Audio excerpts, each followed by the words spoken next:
याद है ना ये वाली चीज, y minus y1 is equal to y2 minus y1 upon x2 minus x1, और यहाँ पे x माइनस x1।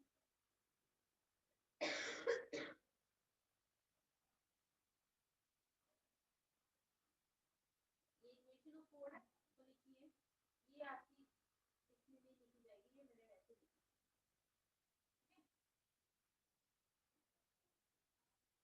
लिखिए therefore the equation of 4pq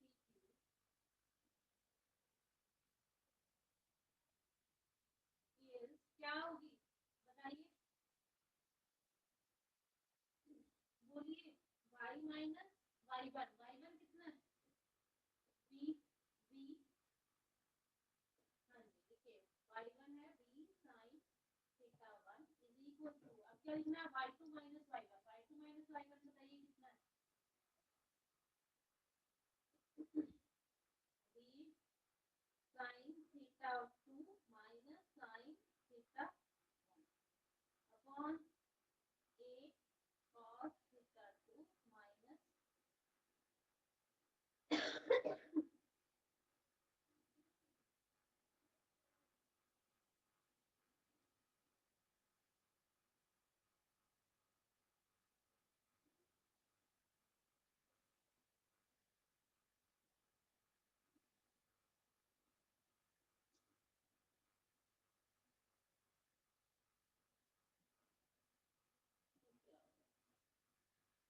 यहाँ पे 2 आएगा,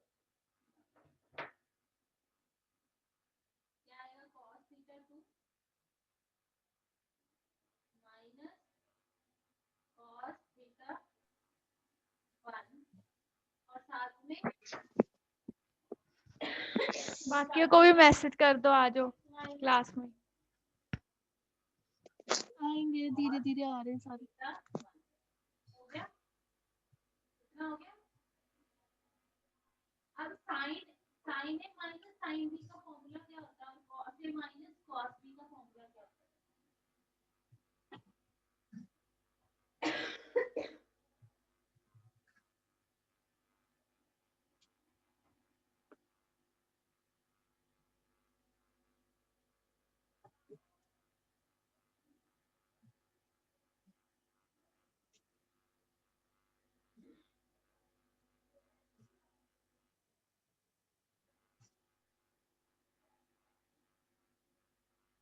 बताइए बताइए b, और साथ में क्या लिखूं, कर दिया सबको मैसेज, cos थीटा 1 प्लस आ थीटा जाएंगे। 2/2, और साथ हाँ में जी, आ रहे हैं sin बाकी। थीटा 2 माइनस थीटा 1/2, यही आएगा। बोलो जल्दी आओ, हमने हैप्लॉइड प्लांट वाला पूरा करना है आज। इंटू माइनस 2 आगे cos theta 2 minus cos theta 1, cos b minus cos a का फॉर्मूला बोलिए sin theta 1 plus theta 2/2 sin theta 2 minus theta 1/2, और साथ में क्या आएगा x minus a cos theta 1। यहाँ तक किसी को कोई problem, which is equal to, बोलिए ऊपर वाला सॉल्व किया तो आ गया b, 2 के साथ 2 कैंसिल हो जाएगा, 2 के साथ 2 कैंसिल हो जाएगा, और sin थीटा 2 माइनस थीटा 1/2 के साथ sin थीटा नहीं आना फिर हम कर ले। हो जाएगा कैंसिल। आएंगे, पता नहीं फोन तो उठा नहीं रहे, मैंने मैसेज तो कर दिया सबको। करो करो जल्दी आओ, हमने आगे करना है, हैप्लॉइड प्लांट वाला खत्म करना है। तो बचेगा क्या b अपॉन a और माइनस, और साथ हेलो, में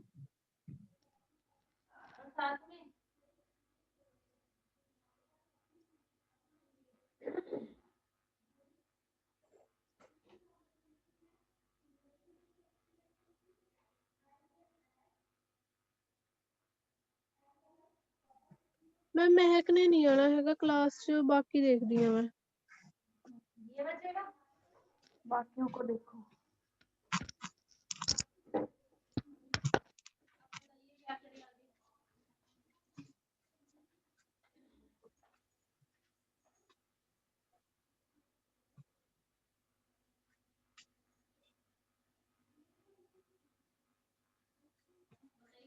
कोई फोन नहीं चक रहा, ना रुखसाना चक रही है, प्रिया का तो नेट ही ऑफ है,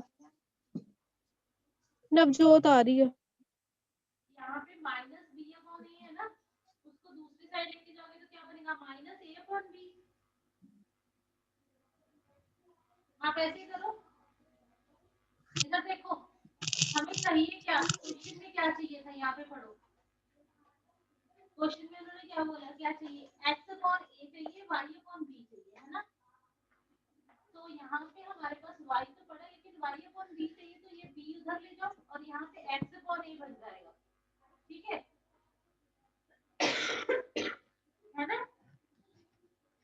लेकिन x अपॉन a के साथ हमको क्या चाहिए, cos theta 1 plus theta 2 by 2, और y के साथ हमें क्या चाहिए, sin theta 1 plus theta 2 by 2। आ जाओ जल्दी। तो इसका मतलब b और sin थीटा 1 बाय थीटा 2 को उधर लेके जाना, ठीक है, तो उधर लेके चलते हैं।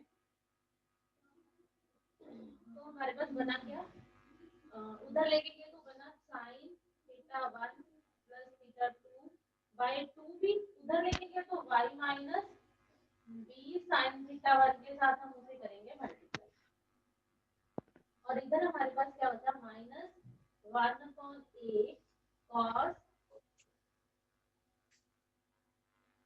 थीटा 1 प्लस थीटा 2 बाय 2, और साथ में x minus a cos theta 1।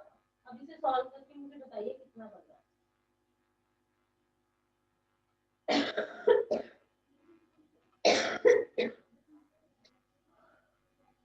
बताइए सॉल्व करके। सॉरी, ये 2 भी नहीं आएगा, 1 अपॉन b आएगा, गलत लिख दो,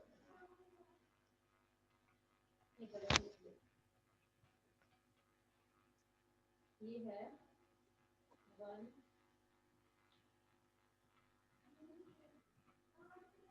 नवजोत तो आ गई है, और किसी ने भी आना मिला था, नवजोत आओगी मैम बस। sin theta 1 plus Rukhsana theta 2 by, Rukhsana phone ही नहीं उठा रही, बड़े प्रिया को तो खराब नेट भी बच्चे हैं, क्लास ही नहीं लगाते हो, क्या बात है। अब करो मल्टीप्लाई और आंसर बताइए। घर बैठे क्लास लगानी है। y अपॉन b बन जाएगा,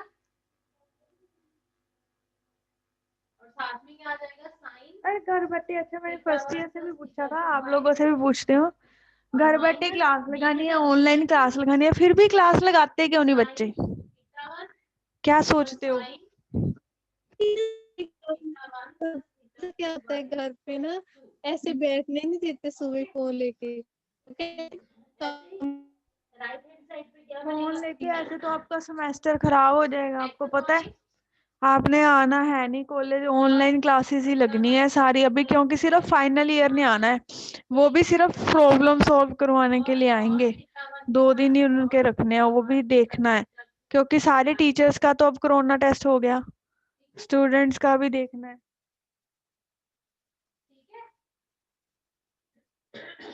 यहाँ तक हो गया। अब हमें चाहिए क्या, x अपॉन a cos क्या, थीटा 1। आप थोड़ा ना ऊपर जाओ, वो लगी थी ऊपर और ऊपर चले जाओ, फिर आपकी रेंज आएगी नेटवर्क की। यहाँ देखिए, जिसके ऊपर मैं मार्क ये स्पॉटलाइट शो कर रही हूँ, वहां देखिए, ये इससे ऊपर कहाँ जाऊंगा, ऊपर वो से जो दूर ऊपर मुझे बहुत है। दिख रहा है ऊपर और है। इधर माइनस आएगी, हाँ है तो, लेकिन ऊपर धूप भी तो बहुत है। यहाँ हाँ, देखिए, इसको उधर लेके उससे जाइए ऊपर चले जाओ, और फिर आपकी इसको रेंज आएगी, यहाँ आपकी आवाज आती नहीं है, लेके आइए। वीडियो रुकी हुई है। ठीक है, तो कीजिए चेंज, करिए चेंज, तो क्या आ हाँ जाएगा, देख x लो, अपॉन ऊपर ही हूँ मैं, फिर भी तो बहुत ज्यादा वीक है, जियो की है सिम, y पता नहीं। अच्छा प्लस y अच्छा, क्यों अपॉन नहीं b लगाते sin फिर थीटा 1 क्लास। थीटा 2। क्योंकि आपकी तो फिर लगा लेते हैं हम, सर की तो बहुत कभी कभी लगती है, महीने में 2-3 बार मसी। कल लगाई थी सर की, वो भी 2-3 दिन, बस 2-3 जाने ही थे हम। थीटा 1 प्लस थीटा 2 फिर सर की लगती नहीं है, मेरी क्लास लगती है, वो तो लगा लिया करो। sin वो फिर काम, सुबह सुबह काम होते हैं ना सबके घर पे, घर वाले ऐसे बैठने ही नहीं देते। नहीं, आप घर वालों को समझाओ, आपका सेमेस्टर सारा ऑनलाइन ही चलना है, फिर ऑनलाइन चलेगा, पेपर एग्जाम आ जाने, फिर आपने पेपर में क्या लिखना है? वो तो फिर लिखेंगे ही कुछ ना कुछ याद करके। हाँ, कुछ नहीं याद करके, मटेरियल भी तो होना चाहिए। अब देखो मैंने हैप्लॉइड प्लांट प्रोडक्शन करवाना था पीपीटी में से, वो आप लोग आए नहीं, पीपीटी मैंने सेंड नहीं करनी। वो तो आपको स्क्रीनशॉट्स लेके क्यों या साथ साथ ऐसे? लिखना ही पड़ेगा। हाँ, क्या कह रहे हो? अब फिर क्या करें, कोई पता नहीं। अब फिर कोई नहीं आता, मैं अब जो आपको कह रही पढ़ा थी मैं देते, आ रही हूँ। अब मैं आपको पढ़ा देती हूँ, बाकी नहीं पढ़ते तो आप उनको सेंड कर देना जितना कुछ हुआ जो करा। ठीक है।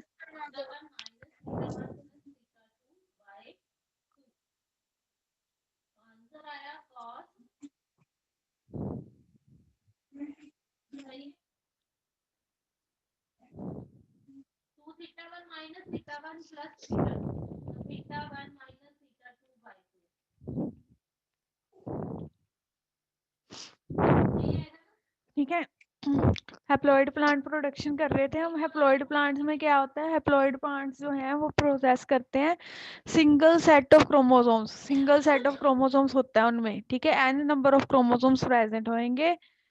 हैप्लॉइड्स जो हैं वो प्लांट ब्रीडिंग में वेरी वैल्यूएबल हैं, वेरी वैल्यूएबल हैं कि इनसे हम कोई भी कैरेक्टरिस्टिक्स जो हैं वो उसको कॉपी कर सकते हैं। अब देखो, ये देखो क्या होता है हमारे पास।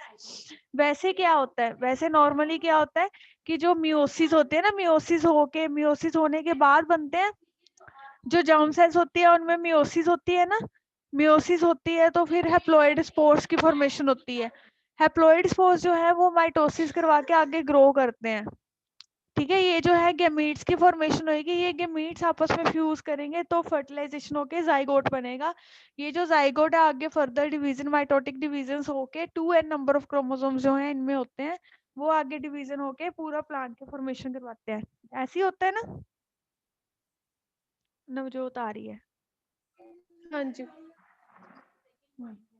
तो अगर हम हैप्लॉइड स्पोर्स को, ये हैप्लॉइड स्पोर्स जो हैं गैमीट्स जो बने होते हैं, या ये जो गैमीट्स बने हुए हैं, इनको हमने अलग से ग्रो करवा लिया, इनको ये ले लिया, फर्टिलाइज नहीं होने दिया, इससे आगे प्लांट की फॉर्मेशन करवाएंगे तो क्या बनेगा हमारे पास? हैप्लॉइड प्लांट बन जाएगा, ठीक है। एक मिनट रुको।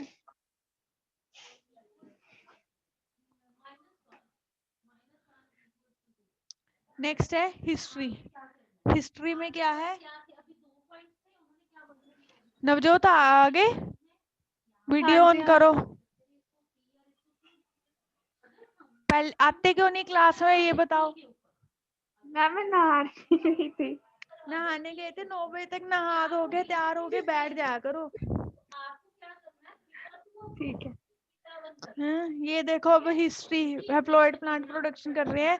हिस्ट्री में क्या था कि एडी बर्गनर 1921 में डिस्कवर किया हैप्लॉइड प्लांट्स को धतूरा में, ये करवाया था ना कि धतूरा में करवाया था। फिर आगे लिखना है, ये सेकंड पॉइंट चाहे छोड़ दो, थर्ड वाला लिख लो कि गुहा एंड महेश्वरी, गुहा एंड महेश्वरी ने डेवलप करवाया एंथर कल्चर टेक्निक को फॉर धतूरा, धतूरा के लिए डेवलप करवाई टेक्निक, ठीक है। फिर आगे टोबैको में, टोबैको प्लांट में भी मेरी फर्स्ट फुल हैप्लॉइड प्लांट की प्रोडक्शन करवाएगी टोबैको मीन्स प्लांट से सब्जी अरेंज 1967 में।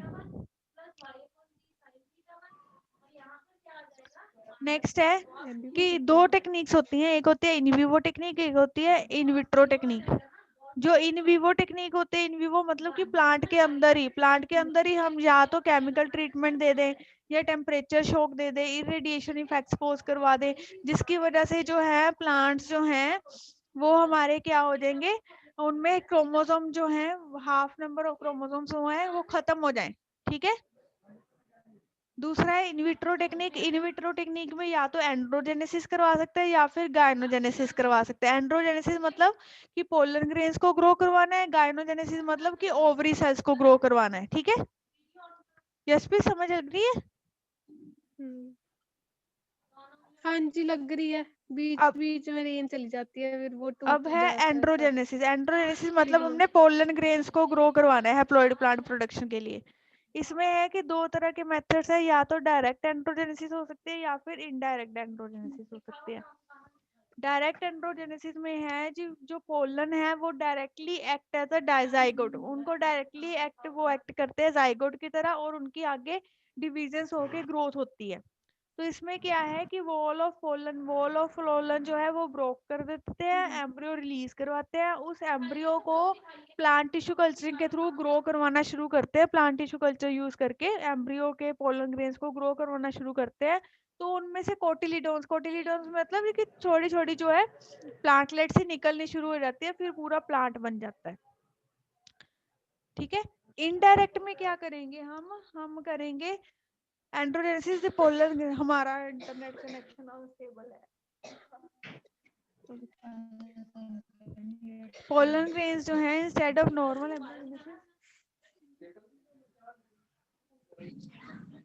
कैटल नहीं, इधर नहीं आए। Instead of normal embryogenesis divide erratically to develop callus. इसमें क्या करना है कि नॉर्मल एम्ब्रोजेनेसिस पहले में तो था कि सीधे एम्ब्रोजेनिक स्टेट में एंटर कर जाता है ना, इसमें पहले पोलन ग्रेन्स जो है वो कैलस बनाएंगे। फिर वो जो कैलस है उस कैलस में से जैसे कैलस की ग्रोथ होती है, प्लांटलेट्स बनती हैं, फिर वो प्लांट की फॉर्मेशन होगी। ठीक है। फर्स्ट वाले में एम्ब्रियोजेनेसिस होती है, इसमें कैलस बनेगा, फिर उससे आगे प्लांट बनेगा। पोलन डराइव्ड हैप्लॉइड प्रोडक्शन में क्या है कि पोलन्स को हमने ले लिया, इसको कल्चर मीडियम में डाला है। कल्चर मीडियम अब कौन सा यूज करना है? एमएस मीडियम यूज नहीं करना, इसमें आरएस मीडियम यूज करना है। एमएस था ना मुराशिगे एंड स्कूग मीडिया की टाइप्स करवाई थी ना, उसमें आरएस जो मीडिया होता है इसमें आरएस मीडिया में पोलन्स को ग्रो करवाना है।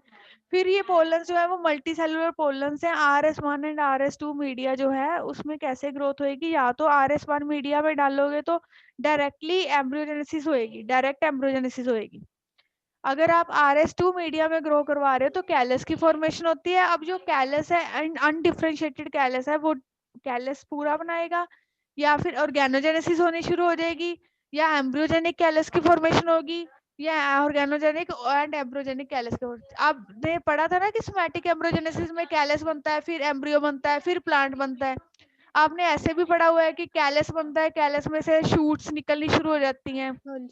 तो वो बता रहे हैं ऑर्गेनोजेनिक में शूट्स निकलनी शुरू हो जाएगी, एम्ब्रियोजेनिक में कैलस से फिर एम्ब्रियो की फॉर्मेशन होनी शुरू होगी। ठीक है, ठीक है। हाँ जी, ठीक है। हाँ जी, टेक्निक्स कौन से यूज करते हैं? हमने एंथर कल्चर अगर करना है तो हाँ जी मैम, हाँ जी, यंग प्लांट्स को हमने कंट्रोल्ड कंडीशंस में ग्रो करवाना है। बर्ड्स को जो यूज करना है, बर्ड्स को लेना है वो राइट स्टेज पे लेना है, जब पोलन ग्रेन्स उसमें डेवलप हो जाएंगे तभी उसको यूज करना है। एंथर्स को एक्सरसाइज करवाया जाता है, और इसको हमने पोलन डेवलपमेंट की, जो पोलन्स हैं उनकी पूरी डेवलपमेंट हुई है या नहीं है उसको चेक करना होता है डाई के साथ, एसिटोकार्माइन डाई के साथ। ठीक है, ये मीडिया की कंपोजिशन है, ये क्या करनी है आपने? हाँ जी, ये देखो जब प्लांटलेट बनती है एंथर में से, वो कैसे बनती है कि फ्लावर बर्ड्स है, फ्लावर बर्ड्स में से आपने एंथर्स ले लिए, ये एंथर्स जो हैं इनकी हाँ जी, मियोसिस होएगी, मियोसिस के हाँ बाद जी, इनकी माइटोसिस होनी शुरू हो जाएगी, डेवलपमेंट हाँ जी, होएगी, डेवलपमेंट होके टेट्राड स्टेज बनेगी, माइक्रोस्कोप की टेट्राड स्टेज में हाँ 4 जी, सेल्स में डिवीजन होगी, टेट्राड स्टेज बनेगी। ये जो है इनको हमने कल्चर मीडिया में ग्रो करवा हाँ दिया, जी, कैलस की फॉर्मेशन हुई, कैलस से एम्ब्रियो बना, एम्ब्रियो से प्लांटलेट बना। ठीक है। हाँ जी, जो दूसरा मेथड है उसमें हाँ जी, आपने क्या किया, कोल्चिसिन ऐड किया, कोल्चिसिन ऐड करने की वजह से जो n नंबर ऑफ क्रोमोसोम्स है वो 2n में कन्वर्ट हो गए। n नंबर ऑफ क्रोमोसोम है, कोल्चिसिन क्या करता है, डबल कर देता है क्रोमोसोम नंबर हाँ को। जी, कोल्चिसिन केमिकल जो है वो डबल कर देता है, म्यूटाजन है जो क्रोमोसोम नंबर को डबल कर देता है। अगर n नंबर ऑफ क्रोमोसोम है तो वो 2n हो जाएंगे। तो अगर आप डिप्लॉयड प्लांट बनाना चाहते हो तो उससे डिप्लॉयड प्लांट भी बना सकते हो। तो कोल्चिसिन से ट्रीटमेंट करी तो 2n बन गया, 2n से प्लांटलेट बनी, फिर आगे उसको ग्रो करवाया, प्लांटलेट बनी, वो डिप्लॉयड प्लांट बनेगा। ठीक है, आ गया समझ? हाँ जी, बाद में मत के ना समझ नहीं आया। हाँ जी मैम। नहीं मैम, आ गया, स्क्रीनशॉट भी ले लिया। फैक्टर्स इन्फ्लुएंसिंग कि कौन से फैक्टर्स इफेक्ट करते हैं हैप्लॉइड प्लांट स्क्रीनशॉट भी ले प्रोडक्शन लिया, फ्रॉम इसका ये आ गया एंड्रोजेनेसिस। हाँ समझ। जी, क्या किया? आ गया समझ मैंने कहा। अच्छा ठीक है। हाँ जी। इसमें देखो कौन सा है, पहला तो है जीनोटाइप कि जो प्लांट है वो कितनी फ्रीक्वेंसी में हमारा पोलन ग्रेन्स जनरेट करवा रहा है। ठीक है, कौन से जीनोटाइप उसका कुछ प्लांट्स में तो जेनेटिक कंपोजिशन बड़ी इंपॉर्टेंट होती है जैसे सीरियल्स में, लेकिन जो टोबैको प्लांट होते हैं उनमें जीनोटाइप जो है वो इतना इंपॉर्टेंट नहीं होता। जो रिस्पॉन्स है कि हैप्लॉइड प्लांट की प्रोडक्शन होनी है वो जीनोटाइप के ऊपर डिपेंड कर रही है, ये बता रहे हैं अभी। हाँ जी। एंथर वॉल फैक्टर, जो एंथर्स हैं प्लांट में से लिए हमने, उनमें पोलन एम्ब्रियो प्रोडक्शन के लिए प्रोमोटिव इफेक्ट प्रेजेंट है या नहीं है। ग्लूटामिन अमीनो एसिड है एक, विद सीरिन एंड मायोइनोसिटोल, वो रिप्लेस करवा देते हैं wall factors for isolated pollen cultures. हाँ जी। एंथर एक्सट्रैक्ट जो कहते हैं वो कहते हैं कि एंथर जो है प्लांट एंथर, आपने किसी एक प्लांट का यूज किया उसके साथ आपने एंथर एक्सट्रैक्ट किसी दूसरे प्लांट्स में से एंथर के एक्सट्रैक्ट्स को यूज कर रहे हो आप, तो उसकी वजह से जो है पोलन से एम्ब्रियो की प्रोडक्शन ज्यादा अच्छी तरह से होती है, प्रोमोटिव इफेक्ट है। ठीक है, अगर आपने एंथर एक्सट्रैक्ट्स को यूज नहीं करना तो आप ग्लूटामिन को, सीरिन को और मायोइनोसिटोल के कॉम्बिनेशन को यूज कर सकते हो, जिसकी वजह से एंथर से एम्ब्रियो की प्रोडक्शन होगी। नेक्स्ट है कल्चर मीडिया। कल्चर मीडिया भी इफेक्ट करता है। पहले तो मीडिया में माइक्रो एंड माइक्रोन्यूट्रिएंट्स प्रेजेंट होने चाहिए। फिर सुक्रोज, सुक्रोज जो है वो पोलन ग्रेन से आगे बनाने के लिए प्लांट की प्रोडक्शन करवाने में इम्पोर्टेंट होता है। 2 to 4% जो है वो बाइसेलुलर पोलस को रिक्वायरमेंट होती है और ट्राइसेलुलर वालों को 6 to 12% सुक्रोज की रिक्वायरमेंट होती है। हॉर्मोन्स कौन से चाहिए, एक होते हैं हॉर्मोन्स डिपेंडेंट और एक होता है हार्मोन इंडिपेंडेंट ग्रुप। जो हार्मोन डिपेंडेंट वाले ग्रुप होते हैं उनको, जैसे कैलस में से हमने पोलन ग्रेन की कैलस बन गया, कैलस से फिर एम्ब्रियो बना, तो उसके लिए हमें कौन सा चाहिए हार्मोन, ऑक्सिन। ठीक है, ऑक्सिन की रिक्वायरमेंट होनी चाहिए। ठीक है, हाँ जी। नेक्स्ट हाँ है जी। आगे एंथर स्टेज, कि जितने कौन सी स्टेज पे आपने एंथर्स को प्लांट में से लिया, ठीक है, एक्सरसाइज करवाया, हाँ जी। वो भी इम्पोर्टेंट होता है कि पैंथर में से आपके हैप्लॉइड प्लांट की प्रोडक्शन होती है या नहीं होती है। जो एक्टिवली ग्रोइंग प्लांट्स हैं जिनमें जो फर्स्ट सेट ऑफ फ्लावर्स है वो सबसे ज्यादा रिस्पॉन्सिव होते हैं अगर हमने एंड्रोजेनेसिस करवानी है तो उसके लिए एंड्रोजेनेसिस करवानी है तो आपने देखना है कि एक्टिवली ग्रोइंग जो प्लांट्स हैं और जो फर्स्ट सेट ऑफ फ्लावर्स है उनको यूज करना है एंड्रोजेनेसिस के लिए। ठीक है, वो जल्दी रिस्पॉन्स देते हैं। ठीक है, नेक्स्ट है physiological status of donor plant, की जो डोनर प्लांट है वो आपका जो डोनर प्लांट है अगर वो शॉर्ट डे कंडीशन पे ग्रो करवाया गया and high light intensity resigns में ग्रो करवाया गया, वो बेटर रिस्पॉन्स देता है। Short day plants, short day condition, short day और लॉन्ग डे प्लांट्स कौन से होते हैं, मेनली देख लो जो सर्दियों में होते हैं वो शॉर्ट डे प्लांट होते हैं, जो गर्मियों में होते हैं वो लॉन्ग डे प्लांट होते हैं। ठीक है, सर्दियों में मतलब 8 घंटे के लिए, 8 आवर्स के लिए उनको लाइट चाहिए होती है, 16 आवर्स के लिए उनको डार्क चाहिए होता है। ठीक है, जो लॉन्ग डे प्लांट होता है उनको 16 आवर्स के लिए लाइट चाहिए होती है, 8 आवर्स के लिए डार्क चाहिए होता है। तो जो शॉर्ट डे प्लांट्स होते हैं ना, वो जो है डोनर प्लांट्स, वो बेटर रिस्पॉन्स देते हैं एंड्रोजेनेसिस के लिए। ठीक है, और जो प्लांट्स नाइट्रोजन डेफिशिएंट होते हैं उनमें जो एंथर्स की डेवलपमेंट होती है, उन एंथर्स में से हैप्लॉइड प्लांट की प्रोडक्शन ज्यादा जल्दी हो जाती है, बेटर रिस्पॉन्स होता है। फिर एज, प्लांट की जो एज है वो भी करती है एंथर्स प्रोडक्शन के लिए। यशप्रीत कौन बुलाई जा रहा है आपको, किससे बातें कर रहे हो? कोई नहीं बुला रहा, फिर आप हंस क्यों रहे हो देख के उधर? वो वैसे ही थोड़ा सा निकल जाता है कभी कभी। कल्चर डेंसिटी, फिर जो कल्चर डेंसिटी है, ये नहीं कि आपने एक पोलन डाल दिया, एक पोलन डालोगे तो वो डेवलप नहीं भी करेगा प्लांट में, तो मिनिमम डेंसिटी कितनी होनी चाहिए, 3000 पोलन्स पर ml, इतनी होनी चाहिए डेंसिटी, फिर वो ग्रोथ करेगा। हाँ ठीक है, जी। नेक्स्ट है कुछ जो है उनको हमने अगर कोल्ड प्री ट्रीटमेंट दे देते हैं, कोल्ड प्री ट्रीटमेंट दे देते हैं तो उसकी वजह से एनहांसमेंट हो जाती है, जो माइक्रोस्पोर फॉर्मेशन होती है ना, जो वेजिटेटिव न्यूक्लियाई की फॉर्मेशन होगी, एम्ब्रियो की फॉर्मेशन होगी, उसमें जो है हाँ वो जी। एनहांस हो जाती है अगर आप प्री ट्रीटमेंट करवाते हो कोल्ड 3 to 5 डिग्री सेल्सियस पे। ठीक हाँ है। जी। हाँ जी। नेक्स्ट है गैशियस इन्वायरमेंट का इफेक्ट। अगर आप कार्बन डाइऑक्साइड जो है वो इंक्रीज करवाते हो तो उसकी वजह से भी एंड्रोजेनिक रिस्पॉन्स इंक्रीज हो जाता है। ठीक है, उसकी हाँ वजह से जी। भी, क्योंकि उससे क्या होता है, इथाइलिन की प्रोडक्शन इनहिबिट हो जाती है। इथाइलिन की प्रोडक्शन इनहिबिट हो जाएगी तो इथाइलिन जो है वो एंड्रोजेनिक रिस्पॉन्स को इनहिबिट करती है। इथाइलिन कार्बन डाइऑक्साइड रोक रहा है तो कार्बन डाइऑक्साइड क्या है, इंक्रीज करवा रहा है एंड्रोजेनिक रिस्पॉन्स को। ठीक है। हाँ जी। हाँ जी। हाँ जी। नेक्स्ट है केमिकल ट्रीटमेंट। कोल्चिसिन जो है केमिकल, उसको यूज कर सकते हैं अगर आपने हेप्लॉइड एंथर से पूरा प्लांट, डिप्लॉइड प्लांट्स की प्रोडक्शन करवानी है तो कोल्चिसिन जो है वो यूज कर सकते हो आप। हाँ जी। ये आप नीचे वाली फिगर बना सकते हो, बस नीचे वाली फिगर बना ठीक है। सकते हो कि स्पोरोफाइट है ये बन रहा है। पोलन जो है, पोलन कैलस है, ये बताया है पोलन ग्रेन्स में से जो कैलस बना है उसको हम बोलते हैं पोलन कैलस। फिर उससे आगे बना सकते हो आप, डायरेक्ट एम्ब्रोजेनेसिस होगी तो स्पोरोफाइट वगैरह बन गया। ले रहे हो साथ साथ ठीक है। स्क्रीनशॉट्स की नहीं? हाँ जी, ले लिए, सारे ले लिए। डिसएडवांटेजेस क्या है? प्लांट्स जो है not only generate originate from pollen but also from various other parts of the other parts. Anther.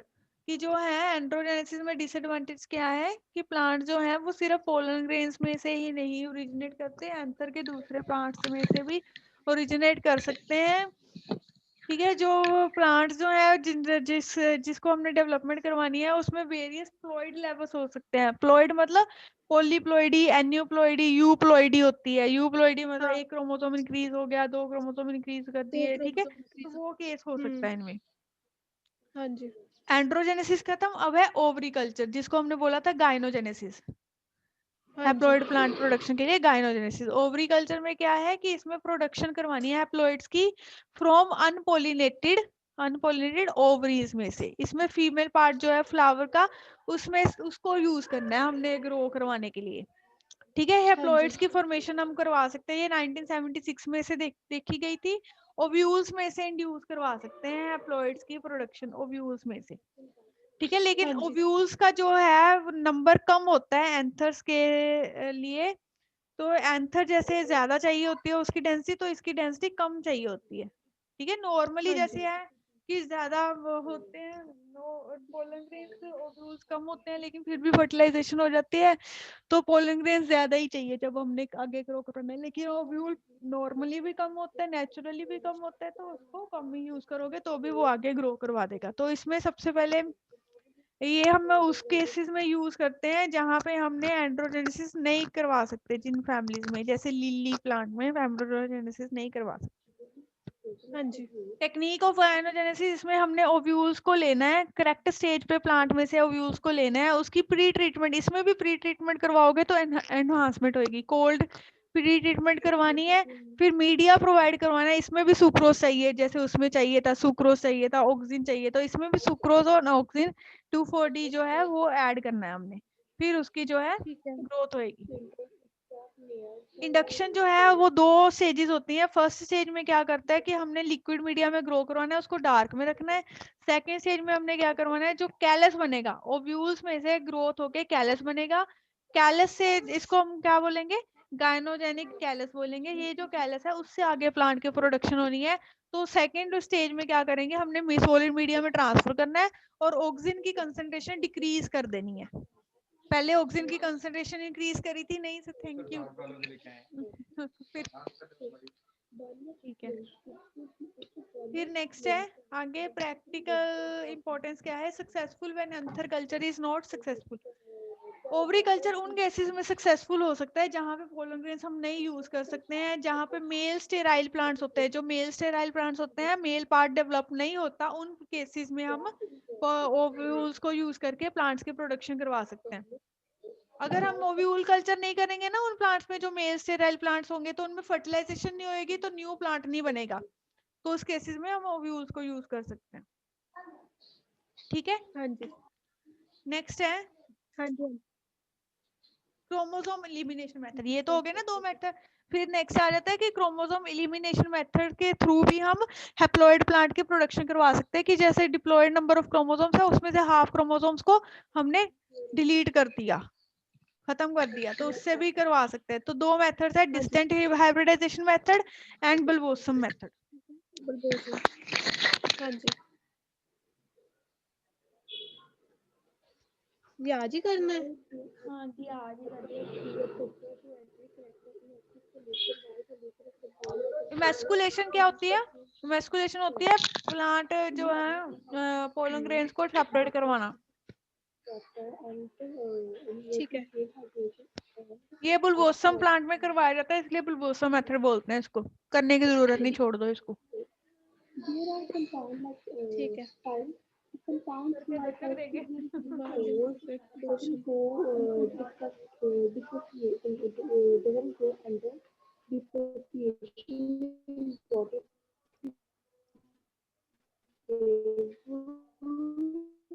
Production of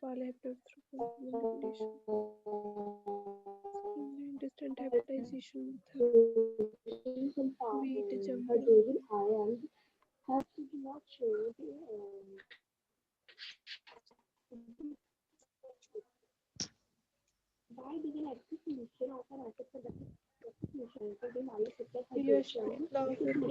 sir कह रहे लाओ क्लास कोई है ही नहीं क्लास के लाइए।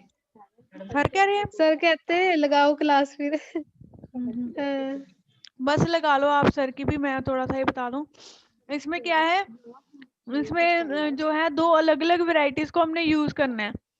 दो अलग अलग वेराइटीज को यूज करके हमने हाइब्रिड बना लिया प्लांट। उस हाइब्रिड प्लांट में से क्रोमोसोम्स को एलिमिनेट करवाना है, फिर हैप्लॉइड प्लांट की प्रोडक्शन होगी। ठीक है, एलिमिनेशन जो है प्लांट्स की वो किसी केमिकल के साथ या इलेक्ट्रिक शॉक देके ऐसे ट्रीटमेंट करवा के उससे एलिमिनेशन करवा सकते हैं हम। ठीक है, या फिर ये कर लिया हमने, कोल्चिसिन तो आपको बताया इंक्रीज करवा देता है, क्रोमोसोम नंबर डबल कर देता है। एप्लीकेशंस कर लेना। एप्लीकेशंस हैप्लॉइड प्लांट की कहाँ पे है? जहाँ पे सीड जर्मिनेशन नहीं होता, प्लांट स्टेराइल मेल या फीमेल पार्ट स्टेराइल है, तो उस प्लांट्स में हम उसको ग्रो करवा सकते हैं। हैप्लॉइड प्लांट्स की प्रोडक्शन करवा सकते हैं। अगर आपने एक ही तरह की कैरेक्टरिस्टिक लेनी है, उसको बाद में डिप्लॉयड चाहे कर लो, उसको बाद में चाहे डिप्लॉयड बना लो।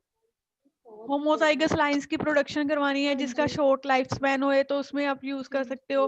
रिसेसिव म्यूटेशंस को स्टडी करना चाहते हो तो उसमें आप हैप्लॉइड प्लांट्स की प्रोडक्शन करवाते हो। डिजीज रेजिस्टेंट प्लांट्स बनाना चाहते हो तो उसमें हैप्लॉइड प्लांट की प्रोडक्शन करवा सकते हो।